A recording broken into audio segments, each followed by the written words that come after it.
CG BEd counselling प्रक्रिया start हो चुका है। मेरिट लिस्ट भी जारी हो चुका है। लेकिन अगर आपका फर्स्ट मेरिट लिस्ट में नाम आ चुका है और एडमिशन नहीं लेना चाहते हैं तो आपको किस प्रकार से आगे का प्रक्रिया करना है। और एक बात और निकल के आता है कि छात्रों के द्वारा कमेंट किया जा रहा है कि नाम नहीं आया है, लेकिन हमें क्या सेकेंड काउंसलिंग के लिए फिर से हमें ऑनलाइन फॉर्म भरना होगा। यह सभी जानकारी इस वीडियो में आपका सभी कन्फ्यूज़न दूर हो जाएगा हर एक प्रकार से। तो इस वीडियो को जो है आपको लास्ट तक देखना है ताकि आपका मन में उठने वाला हर एक कन्फ्यूज़न जो है दूर हो जाएगा। जी बीएड काउंसलिंग जैसे ही स्टार्ट हुआ तो इस प्रकार से ऑफिशियल नोटिफिकेशन जारी किया गया था। इसी में दिया गया है 6.3 में अगले चरण प्रक्रिया के संबंध में। यहाँ प्रक्रिया के संबंध में तो यहाँ पर जो पहला पॉइंट है, यहाँ पर 8 पॉइंट दिया गया है। इस 8 पॉइंट को हम लोग समझेंगे और आपको मैं बताऊँगा कि किस प्रकार से आपको एडमिशन प्रक्रिया में भाग लेना है।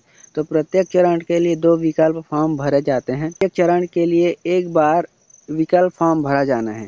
तो दोस्तों मेरिट लिस्ट जारी करने के लिए एक बार मतलब फॉर्म भरते हैं, उसका 2 मेरिट लिस्ट आएगा। तो हर एक चरण के लिए एक बार विकल्प फॉर्म भरा जाएगा और उसके आधार पर 2 मेरिट लिस्ट जारी किया जाएगा। तो पहले चरण के लिए विकल्प फॉर्म भरा जा चुका है, उसके आधार पर पहला मेरिट लिस्ट जारी हो चुका है। इसके पश्चात जो छात्र एडमिशन लेंगे उनके आधार पर सेकेंड मेरिट लिस्ट जारी किया जाएगा। अभी जैसे कि किसी कॉलेज में 48% वालों का नाम आया हुआ है कॉलेज में। अब इसके बाद जो सेकेंड मेरिट लिस्ट आएगा इससे कम वालों को आएगा। लेकिन जैसे दूसरा विकल्प फॉर्म भरेंगे तो फिर स्टार्टिंग से मतलब मेरिट लिस्ट बनेगा। जो टॉप रैंक है उनके आधार पर फिर से नया मेरिट लिस्ट बनेगा। उसके आधार पर 2 मेरिट लिस्ट फिर से आएगा। अभी जो पहला मेरिट लिस्ट जारी किया गया इसके पश्चात सेकेंड मेरिट लिस्ट आएगा। उसके आधार पर फिर से विकल्प फॉर्म भरा जाएगा। आपको देखना है उस दूसरे विकल्प फॉर्म में कहाँ कॉलेज पर कितना सीट खाली है और कट ऑफ कितना गया है। उसके आधार पर आपको अपने कॉलेज जो सेलेक्ट किए रहेंगे उसको चेंज करके नए कॉलेजों को सिलेक्ट करना है। अगर आप नहीं करते हैं फिर भी आपको अगले चरण के लिए सम्मिलित किया जाएगा, इसमें कहा गया है। यहाँ पर दोस्तों सेकेंड पॉइंट को देखते हैं। यदि अभ्यर्थी जो है कोई अभ्यर्थी का नाम कोई कॉलेज में आ चुका है लेकिन वह एडमिशन नहीं लेना चाहता है तो एक बार लॉगिन में जाके अपना जो चयन को निरस्त कर सकते, जो उसको कॉलेज अलॉट हुआ है उसको निरस्त कर सकते हैं। और तो ऐसे अभ्यर्थियों का चयन अगले सूची में भी किया जाएगा। अन्य विकल्प के साथ आवंटित भी विचार किया जाएगा। जैसे कि हमारा लिस्ट कॉलेज में आ चुका है लेकिन हम एडमिशन नहीं लेना चाहते हैं तो हमारा यूज़र आईडी और पासवर्ड को लॉगिन करके उस कॉलेज सिलेक्शन को हम लोग निरस्त करेंगे, अलॉटमेंट को रिजेक्ट कर देंगे। उसके पश्चात जो सेकेंड मेरिट लिस्ट आएगा उसके लिए भी हमारा नाम आएगा, लेकिन जो कॉलेज हमें अलॉट हुआ है उसके अलावा अन्य कॉलेज पर विचार किया जाएगा। इसके लिए हमें किसी भी प्रकार से कोई शुल्क देना नहीं पड़ेगा। पॉइंट पर कहा गया है कि जिन अभ्यर्थियों का चयन प्रथम चरण में नहीं हुआ है और वे दिए गए महाविद्यालय में विकल्प में परिवर्तन नहीं करना चाहते हैं तो ऐसे अभ्यर्थियों को अगले चरण में पुनः विकल्प फॉर्म भरने की आवश्यकता नहीं है और यह आवेदन को निःशुल्क दूसरे चरण के लिए आवंटन में विचार किया जाएगा। जैसे कि दोस्तों अभी पहला लिस्ट आया हुआ है और आपका इस लिस्ट में नाम नहीं आए हैं और दूसरा लिस्ट भी जारी होगा, अगर उसमें भी नाम नहीं आता है और आप अगले चरण के लिए सेकेंड मेरिट लिस्ट के लिए सम्मिलित होना चाहते हैं तो आपको बिना कॉलेज में चेंज किए हुए आपको सेकेंड चरण के लिए शामिल किया जाएगा। लेकिन अगर आप कॉलेज को चेंज करना चाहते हैं जैसे कि दूसरे चरण में निःशुल्क आवंटन के लिए विचार किया जाएगा।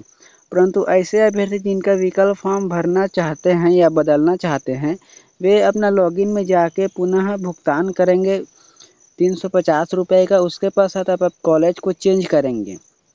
चेंज करने के पश्चात आप सेव करेंगे। उसके पश्चात आपका सेकेंड मेरिट लिस्ट में आपको सम्मिलित किया जाएगा। अगर आप जो चयनित कॉलेज किए हुए हैं फर्स्ट राउंड में ही उसमें अगर आप किसी भी प्रकार से कोई चेंज करना नहीं चाहते हैं फिर भी आपको अगले चरण के लिए सम्मिलित किया जाएगा निःशुल्क। लेकिन अगर आप कॉलेज को चेंज करना चाहते हैं सेकेंड मेरिट लिस्ट के लिए, सेकेंड काउंसलिंग के लिए, सेकेंड राउंड मेरिट लिस्ट के लिए तो आपको हर एक जो है चरण में अगर आप चेंज करना चाहते हैं तो आपको हर एक चरण में फीस देना होगा।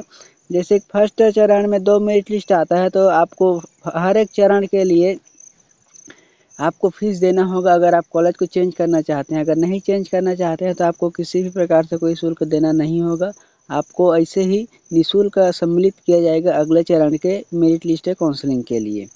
उसके पश्चात चौथे पॉइंट पर कहा गया है कि जिन अभ्यर्थियों का आवंटन चयन निरस्त कर दिए गए हैं, जो है जैसे कि दोस्तों यहाँ पर कहा गया है कि यदि अभ्यर्थी अपना आवंटन और चयन निरस्त कर दिए गए महाविद्यालय के विकल्पों को परिवर्तन करना चाहते हैं या महाविद्यालय का विकल्प बढ़ाना चाहते हैं, तो अगले चरण में पुनः आवंटन फॉर्म को लॉगिन में जमा करके शुल्क जमा करेंगे। यदि अभ्यर्थी पहले चरण में द्वितीय सूची में हुआ है, उसमें प्रवेश नहीं लिया है, एक बार अपना चयन निरस्त किया है, उसके दोस्तों अगर आपका चयन कॉलेज में हो चुका है, आप एडमिशन नहीं लेना चाहते और आप अलॉटमेंट लेटर को रिजेक्ट कर देते हैं, तो आपको फिर से अपने लॉगिन आईडी में जाकर फीस पेमेंट करेंगे अगले चरण के लिए। तो दोस्तों इस प्रकार से यह जानकारी चौथे चरण में कहा गया है। उसके पश्चात ही आपका फॉर्म को लिया जाएगा अगले चरण के लिए। लेकिन अगर आपका चयन फर्स्ट लिस्ट में ना होकर सेकेंड लिस्ट में हुआ है और आप निरस्त नहीं किए हैं, फिर भी आपको निःशुल्क दूसरे चरण के लिए सम्मिलित किया जाएगा, इस प्रकार से कहा गया है। लेकिन दोस्तों क्योंकि अभी आपको कटअप के अनुसार हर एक कॉलेज का लिस्ट को देखना होगा, कहाँ पर कितना कटअप आ रहा है, उसके पश्चात आपको हर एक कॉलेज को आपको चेंज करना होगा, तभी आप एडमिशन ले पाएंगे। अगर आपका नंबर कम है तो आप हर एक चरण में अपने कॉलेज के विकल्प को चेंज करें, ताकि आपको एडमिशन लेने में आसानी हो। कटअप लिस्ट को देख कि कहाँ कहाँ कितना पोस्ट खाली है एडमिशन के लिए, उसके अनुसार आप विकल्प फॉर्म को चयन करेंगे, ताकि आपको एडमिशन लेने में किसी भी प्रकार से कोई समस्या न हो। उसके पश्चात पाँचवें में कहा गया है, यदि अभ्यर्थी का चयन प्रथम चरण में हुआ है और वह महाविद्यालय में परिवर्तन करना चाहते हैं, तो उसको एक बार निरस्त करने की सुविधा लिया जाएगा।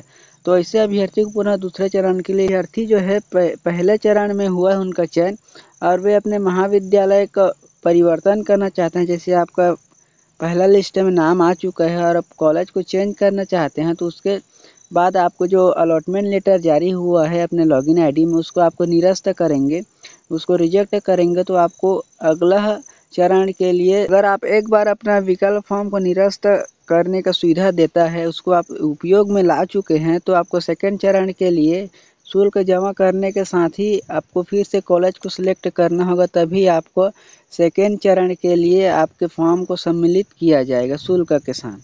फिर यहाँ पर कहा गया है छठवें में, जिन अभ्यर्थियों में प्रक्रिया में नोट रिपोर्ट या किसी अन्य कारण से बाहर हो गए हैं, वे अगले चरण में दोबारा शुल्क भुगतान करने के पश्चात पंजीयन करा सकते हैं।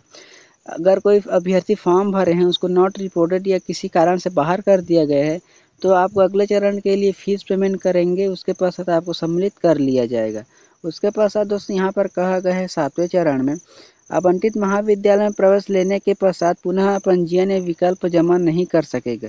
अगर आप एडमिशन ले चुके हैं और फिर से आप एडमिशन लेना चाहते हैं पुनः पंजीयन के पश्चात, तो आप ऐसा नहीं कर पाएंगे, इस प्रकार से कहा गया है। इसके पश्चात आठवें में कहा गया है कि यदि दो चरण के आवंटन प्रक्रिया के बाद भी सीट रिक्त रहती है, तो तीसरे चरण का आवंटन प्रक्रिया ऑनलाइन किया जाएगा और तीसरे चरण के लिए कार्यक्रम को नियम और शर्त के अनुसार लागू किया जाएगा। तो दोस्तों इस प्रकार से सीजी, बीएड और डीएड एडमिशन के बारे में यह जानकारी है। इस वीडियो को शेयर करें, चैनल को सब्सक्राइब जरूर करें। आपको अगला वीडियो में बताया जाएगा कि कॉलेज वाइज कटअप कितना है और किस प्रकार से आपको कटअप लिस्ट को देखना है, ताकि आपको एडमिशन लेने में आसानी हो।